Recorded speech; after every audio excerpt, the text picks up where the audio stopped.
À partir de ce lundi, nous allons reprendre, pendant les 7 jours de jeûne que nous avons à faire, nous allons reprendre le jeûne,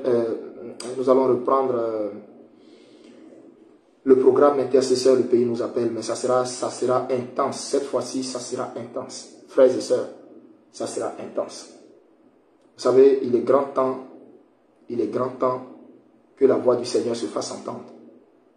Le peuple est désorienté, le peuple est troublé, le peuple est perdu, le peuple se pose plein de questions, le peuple ne sait pas où aller, il n'y a personne pour montrer la direction, il n'y a personne pour montrer l'orientation, la voie à suivre, et le peuple est désabusé, livré à lui-même. Il est grand temps que quelqu'un se lève pour essayer d'amener le peuple à se tourner vers son Dieu, à avoir confiance à Dieu, à dire, souvenez-vous des événements passés, l'Éternel est celui qui a délivré cette nation, l'Éternel est celui qui a préservé ce pays de la guerre civile, alors que tous les ingrédients étaient réunis en 2010 pour une guerre civile. L'Éternel est celui qui a délivré ce pays de la guerre civile. L'Éternel est celui qui, par son bras puissant, a apaisé les choses en Côte d'Ivoire. Et le Seigneur est celui qui a remis la Côte d'Ivoire sur le chemin du développement. Bien-aimé, qui pensait que après la crise que nous avions connue, on allait aujourd'hui voir toutes ces routes, toutes ces voiries, toutes ces... C'est vrai, personne ici attendait de voir le visage reluisant que présente la Côte d'Ivoire aujourd'hui. Même si beaucoup de choses ne sont pas comme le Seigneur le veut, même si beaucoup de choses étouffent la population ivoirienne, les hommes et les femmes et tout, mais force est de reconnaître que l'Éternel a vraiment sa main sur la Côte d'Ivoire, parce que je connais beaucoup de pays qui seraient passés par les événements que la Côte d'Ivoire a connus depuis 1999, la date du premier coup d'État, jusqu'à aujourd'hui. Ce n'est pas évident. Ce n'est pas évident. Et depuis 1999, c'est à croire que la Côte d'Ivoire est dans une spirale, dans un tourbillon qui est en train de la manipuler. Si ce n'est pas le Seigneur, je vous dis, cette nation ne serait pas sortie de là. Ce n'est pas possible. C'est pas possible. La Côte d'Ivoire subit trop d'incantations. La Côte d'Ivoire subit trop d'incantations, trop de rituels. Si je veux vous dire les choses que je sais, les choses que le Saint-Esprit me révèle, les choses que je vois, vous n'avez pas idée de ce qui se passe spirituellement les nuits sur la Côte d'Ivoire. Vous n'avez pas idée. La lourdeur inexplicable qui se passe en Côte d'Ivoire, vous n'avez pas idée. La mort inexplicable qui se passe en Côte d'Ivoire, vous n'avez pas idée du niveau des sacrifices qu'on impose à la Côte d'Ivoire de façon nocturne, du niveau des sacrifices qu'on impose à ce pays. Vous n'avez même pas idée. Pourquoi vos mains sont lourdes? Pourquoi vos pieds sont lourds? Pourquoi votre cœur est mort? Vous n'avez même pas idée. Vous n'avez même pas idée de ce qui se passe spirituellement. Frère. Mais au-delà de tout ça, force est de reconnaître que le Seigneur, jusqu'ici, nous a secourus. Jusqu'ici, le Seigneur est avec notre pays. Jusqu'ici, la Côte d'Ivoire tient sur ses pieds. Jusqu'ici, je me demande comment ce pays n'est même pas encore à genoux complètement à terre. C'est la grâce de Dieu. Frère. Jésus mérite toute notre attention, toute notre honneur, tout notre respect. Il est digne, ce Dieu-là. Donc arrêtez de dire, oui, le Seigneur a dit, on ne voit pas, etc. Il n'est pas ton camarade. Il n'est pas ton camarade. Son temps n'est pas ton temps. Il n'a pas de compte à te rendre. Il est le maître des temps et des circonstances. Il est le maître des temps et des circonstances. S'il te dit, tiens-toi prêt, là d'abord, qu'il ne te dit rien d'autre, toi, ce que tu as fait, c'est de te tenir prêt. Comme pouvait dire Habakkuk, après que j'ai fini de prier, je me tenais sur la tour pour voir ce que je répliquerais après mes plaintes. Habakkuk dit, il était là et il l'attendait. Mon frère, c'est ce qui doit être notre devise. Mais les murmures, les bavardages inutiles, venez vous lever et puis vous venez sous la page des hommes de Dieu. Venez dire, oui, vous là, vous avez recommencé encore. Oui, vous là, vous avez fait ceci encore. Quand tu t'assois et puis tu regardes, mais l'immaturité des Ivoiriens, tu comprends pourquoi Dieu est lent dans son action. Quand tu regardes ce peuple qui n'a même pas un minimum de respect, un minimum de crainte de Dieu, tu t'assois et puis tu dis, je comprends pourquoi Dieu laisse son action. Quand tu regardes même des humoristes en Côte d'Ivoire, qui n'ont aucun audimat, c'est-à-dire qui ne pèsent rien dans l'humour en Côte d'Ivoire, mais pour qu'on s'intéresse à eux, sont obligés de s'attaquer à l'église, de s'attaquer au corps du Christ. On voit ici les Ramatoulaye, ils font leur sketch, ils ne s'en prennent pas, ils ne blasphèment pas contre le Saint-Esprit.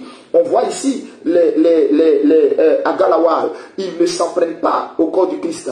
Ils font leur humour, et leur humour est apprécié. Elle est même demandée un peu partout. Un peu partout. Ils voyagent un peu partout. Ils font leur humour. Ils se mettent loin de ce qui concerne les choses de Dieu. Mais quand les gens se lèvent et ils ne trouvent rien de bon que de prendre ce qui concerne, c'est-à-dire le Saint-Esprit, jusqu'à vouloir mimer des palais en langue, jusqu'à vouloir imiter des palais en langue, et ça les amuse.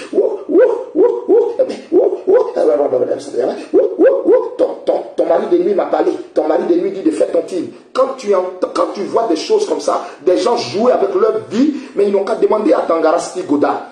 De demander à Tangarasti, quand tu vois des gens jouer avec leur vie, et quand on leur dit, faites tout, mais à un moment donné, quand vous arrivez sur le cas de ce qui concerne le Seigneur Jésus, attention, attention, on ne prend pas les choses du Seigneur pour les profaner. Dieu sait que son église est pourrie, et c'est Dieu lui-même qui va nettoyer son église. C'est Dieu lui-même qui va frapper dans le tas, et puis Dieu va séparer l'ivraie du bon gré, l'ivraie du bon grain.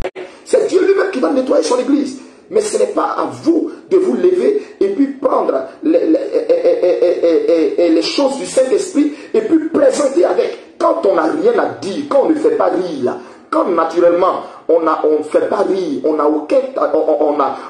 pas de talent naturel à l'humour, là, on laisse ça. On laisse ça. Jouez avec tout, mais n'arrivez pas sur tout ce qui concerne le sacerdoce. On est tous conscients qu'il y a des faux, il y a des vrais. On est tous conscients qu'il y a n'importe quoi qui se passe dans le corps. Oui, on en est conscient. On en est conscient. Est-ce que c'est chez les évangéliques seulement? Est-ce que c'est chez les évangéliques seulement? Chez les catholiques, il y a... Mais vous voulez qu'on ne peut pas citer les scandales qu'on entend de ce côté? On ne peut pas citer les scandales qu'on entend chez les musulmans. Je veux dire quoi? Dans toute religion, il y a toujours... comment je vais dire ça? Il y a toujours le bon et le mauvais. Mais le Seigneur... Vous savez, nous tous qui venons, que nous arrêtons ici et qui prétendons parler au nom du Seigneur, le Seigneur, lui, il sait qui il a envoyé, il sait qui il n'a jamais envoyé. Le Seigneur sait qui il a mandaté, qui il n'a jamais mandaté. Frère, c'est pas le cas du Seigneur là, ce n'est pas un homme qui règle, c'est pas quelqu'un qui règle ça, c'est Dieu lui-même qui traite son problème. Donc, s'il vous plaît, évitez d'attirer sur vous des jugements inutiles en venant insulter des hommes de Dieu sous leur poste, en venant dire des choses sur des hommes de Dieu. Vous savez, quand vous ne maîtrisez pas certaines choses, évitez, s'il vous plaît, évitez. Pensez à vous, pensez à vos familles. Parce que, on avertit, la main du Seigneur va passer dans notre pays. Il ne faudrait pas que toi, le Saint-Esprit ait quelque chose à te reprocher, qui va faire que sur ta tête, il y aura une épée de Damoclès. Évitez, plaisantez avec tout, laissez le côté du Seigneur. On ne peut pas mimer parler en langue. C'est de ça que moi je suis en train de parler. Sinon, dénoncer, comment on appelle, dénoncer l'état d'un milieu, mais ce n'est pas si mauvais. Mais jusqu'à venir vouloir imiter le Saint-Esprit en faisant genre une sorte de, je ne sais pas moi, de parler. Non. Mais Mais dénoncer qu'il y a des faux, il y a des tant, ce n'est pas mauvais. Si tu penses que tu as reçu ce mandat-là, ok. Mais ce que je suis en train de dire, évitez de venir prendre le don du Saint-Esprit, le palais à l'âme, pour venir, non, évitez ça. Pensez à vos familles, pensez aux personnes qui vous sont chères. C'est tout. Donc quand l'Ivoirien, Dieu lui dit, mets-toi à l'heure du Saint-Esprit, lave ta robe, apprête-toi, parce que ton Dieu va venir vers toi. Vous savez, Dieu est tellement saint que quand Dieu vient vers quelqu'un, il faut que la personne soit préparée à le recevoir. Frère, Dieu est amour, Dieu est saint, Dieu est glorieux. C'est vrai, il est amour, il est miséricordieux. Mais vous oubliez que Dieu est saint. Vous oubliez que Dieu est saint. C'est pourquoi, quand Dieu veut parler à quelqu'un, il lui dit toujours, sanctifie-toi. De peur que ma sainteté ne te consume. Frère, sanctifions-nous. Sortons des choses qui ne sont pas utiles. Sortons des choses qui ne sont pas utiles. Intercesseur, le pays nous appelle, reprend à partir de lundi. Ce programme reprend à partir de lundi. Nous allons commencer à intercéder pour notre nation. Nous allons répandre, plaider la miséricorde de Dieu sur les fils et les filles de notre nation qui ont offensé le Seigneur, qui ont blasphémé, sur le corps du Christ, sur tous les Ivoiriens. Nous allons prier. Je vais prier avec vous. Je vais intercéder avec vous. Et ça va se passer en direct. Nous allons commencer ce lundi à partir de 22 h. De 22 h jusqu'à partir de minuit, 1 h. Bien-aimés. Bien-aimés. Je souhaite que la crainte de Dieu soit dans mon pays comme elle l'est au Ghana. Ils font tout. Mais ils n'arrivent pas sur les hommes de Dieu. Pourtant, ils savent qu'il y a plein de faux. Mais ils n'arrivent pas sur les hommes de Dieu. Pourquoi? Parce qu'ils se disent que Dieu lui-même est assez puissant pour régler ça.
Vous savez,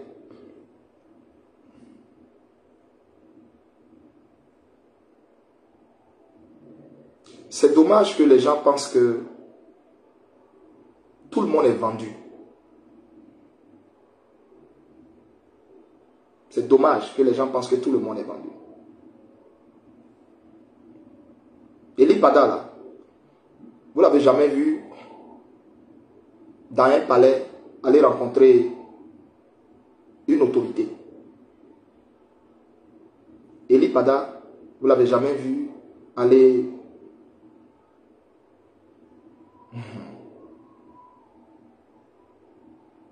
Je me tais sur beaucoup de choses. Je me tais sur beaucoup de choses. Je me tais sur beaucoup de choses. Ce que je voudrais vous dire, je n'ai pas...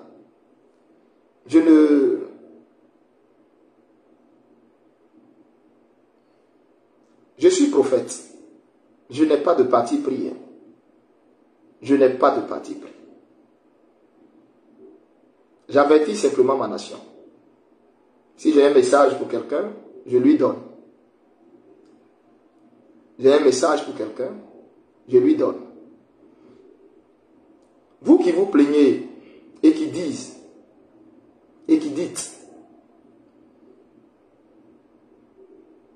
Eli Padala,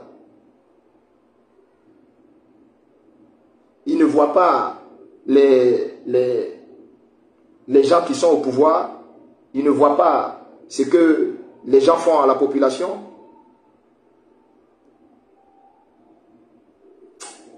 Que le Seigneur vous pardonne. Que le Seigneur vous pardonne. Mais vous vous méprenez sur mon compte. Vous vous méprenez sur mon compte. Je dis bien, vous vous méprenez sur mon compte. Ma vie là, je l'ai donnée à Jésus. Hein. Ma vie, je l'ai donnée à Jésus. Vous vous méprenez sur mon compte. Vous vous méprenez sur mon compte. Vous vous méprenez sur mon compte.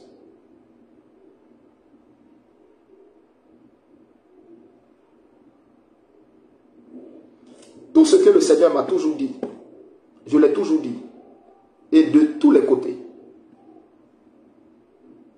Tout ce que le Seigneur m'a toujours dit, je répète, je l'ai toujours dit, et de tous les côtés.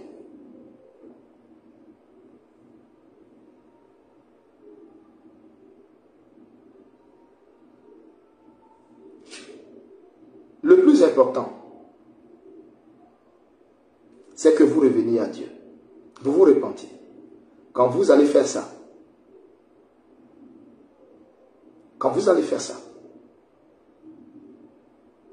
vous allez voir la main du Seigneur. Mais ne dites pas ce que vous ne savez pas. Ne dites pas ce que vous ne savez pas. Je ne suis pas dans le fanatisme. Je ne suis pas dans le fanatisme. Je ne cherche pas à ce que vous m'appréciez ou que vous m'aimez. Je ne cherche pas à ce que je sois... Non. Ça ne m'intéresse pas. Ça ne m'intéresse absolument pas.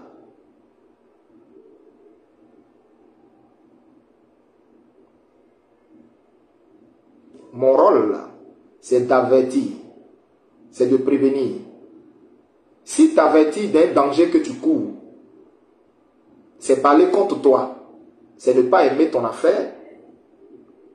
Que Dieu soit béni. Que Dieu soit béni. Mais faites attention à ce que vous dites. Faites attention à ce que vous dites. Faites attention à ce que vous dites. Le problème, il ne vous arrive que des malheurs parce que vous refusez d'écouter. Quand on vous parle, vous refusez d'écouter. Quand on vous interpelle, vous n'avez même pas assez d'humilité pour chercher à rencontrer ces personnes qui vous interpellent pour demander, je veux savoir un peu plus. Vous pensez que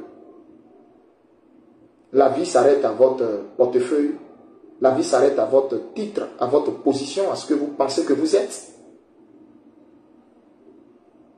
Vous n'êtes qu'une simple vapeur sur laquelle le Seigneur, s'il souffle comme ça, c'est fini.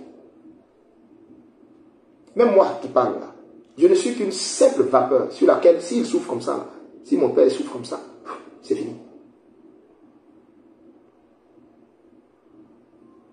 Arrêtons d'être dans une posture d'orgueil. Et cherchons plutôt à ouvrir notre oreille et à écouter ce que le Seigneur nous dit. Je ne parle contre personne. Je dis ce que le Seigneur me dit. Je dis ce que le Seigneur me dit. C'est tout.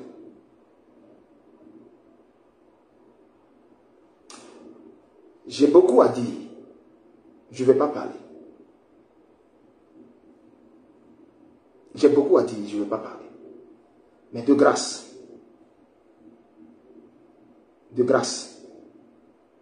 ne vous méprenez pas sur mon compte. Ne vous méprenez pas sur mon compte. Je n'ai rien contre vous. Je n'ai rien contre personne. Je vous aime tous.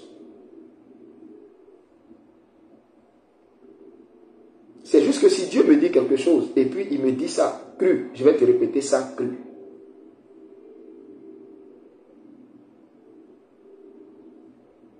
Que le Seigneur soit béni. On est sur Internet, je ne vais pas parler.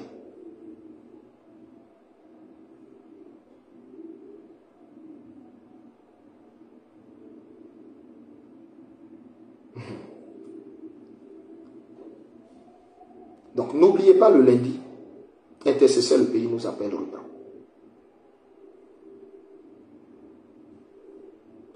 Je voudrais lancer cette annonce, je voudrais faire cette annonce solennelle.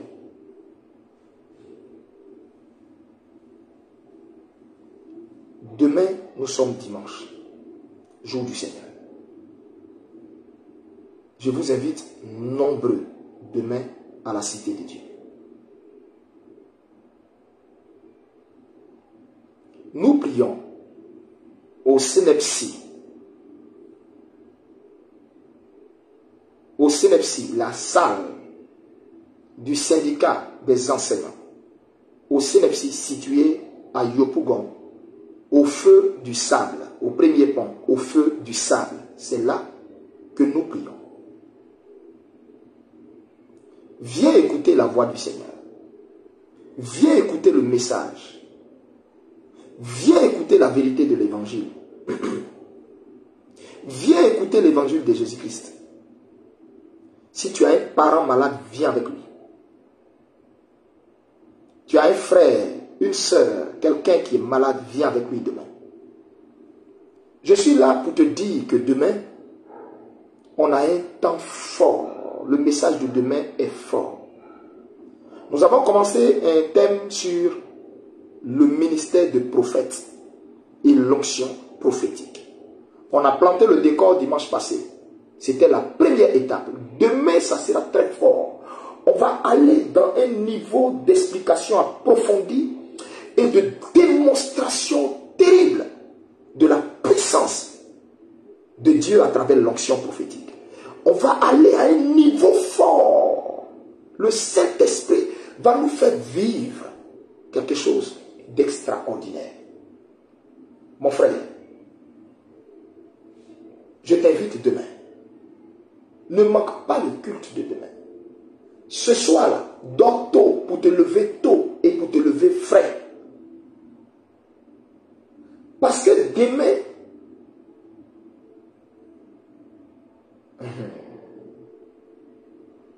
le Saint-Esprit va aller avec nous.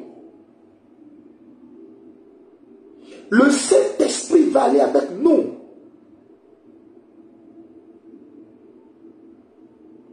Bien-aimé, tu veux entendre l'oracle de Dieu pour ta vie? Tu veux entendre l'orientation de Dieu pour ta vie? On avait promis une orientation prophétique qui avait été décalée. Demain, je t'invite. Demain, là, je t'invite. Et puis, dépêche-toi de venir et puis prendre vite les premières places. Viens avec ton sifflet. Viens avec ton vuvuzela. Demain, je t'invite. Le Saint-Esprit, le Dieu vivant, tu sauras qu'il sonde les cœurs et les reins. Tellement il va naviguer dans ta vie. Je t'invite.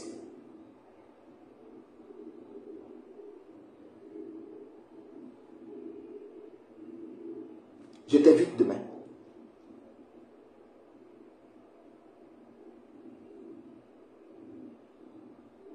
Où que tu sois, au lieu de rester sur ton écran et puis me suivre là, je t'invite demain. Demain, le culte de demain là, je répète l'endroit. Le Cnepsi.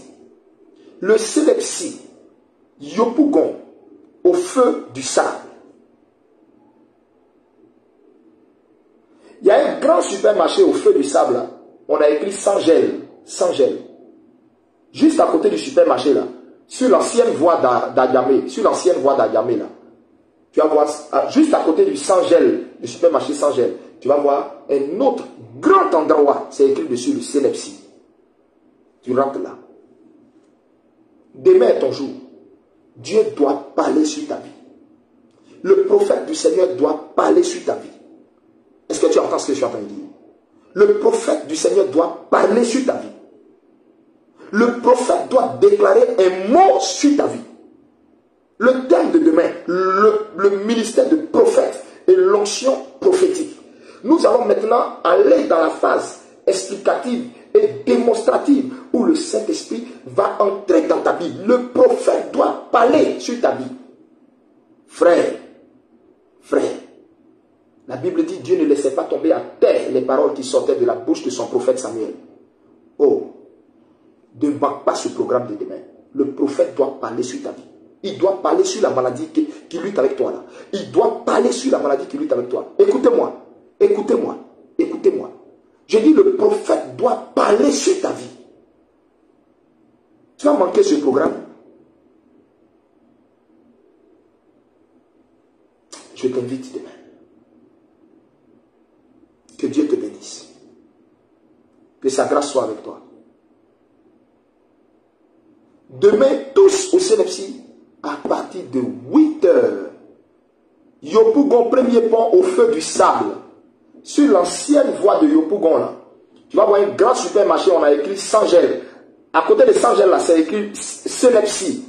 Allez là-bas. Le célèpsie, rentre dans le célèpsie.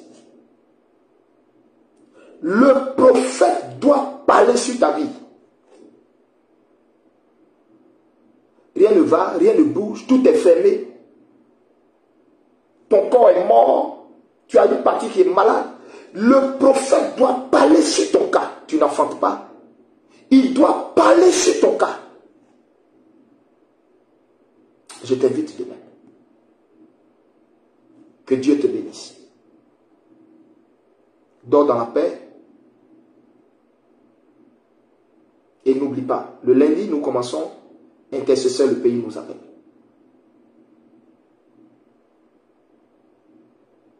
Dieu vous bénisse. Que sa grâce soit sur votre maison. Que sa grâce soit sur votre vie.